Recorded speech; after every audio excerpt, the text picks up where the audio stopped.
Ka jeng la UMLA ka South Shillong Constituency ubak san bor sulai banwara ikam peroi ki bat penmentoy ye ki pajba ka dei lang ba ka buit terkam ki ba bon rukom ki don ki project ki ba orlong lang ba ka jeng la jong uban budden bat le ye kendo dalade ye ki upsar bat ki menteri sarkar bat ki don pat ikam peroi ki ba ulyo tang da ka ba syusyong disha bat ki menteri sarkar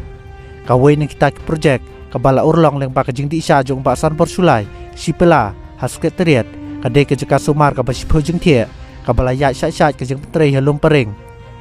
kat kum ke jeng itu ubak san bor sulai hak sngi thodeng ha balik jurep ya kani ke jeka sumar ka batei halum pereng ulapan kan ma badai tang ke jeng disha ke jong u sipela bat u menteri barem ke sarkar u JMPK sangma u bapai ektanat koi ke khe ha ka tu kapor belala ban panya syakmat ya kani project ha ka balala ru ban mang pisa kumba saw pon kendai klur ubak san bor sulai ulai kublai u JMPK sangma kum menteri barem ketanat koi khe ha ka tu kapor bat kum jo yu menteri rang ba ka jela ukurat ki sangma ubala pen urlang lang ya kani ke project ka balong ke jeng mentoy ki longyeng ki baduna ka yo kot ha ka don kam ban yo ikilat jeng sumar banang pen state syu ke jeng tre ya kani jeka sumar ubak san bor sulai ulale benjurep ya ke te jeng te jeng sna ya kani ke jeka sumar ka ba ulong ka dei kum ke mini hospital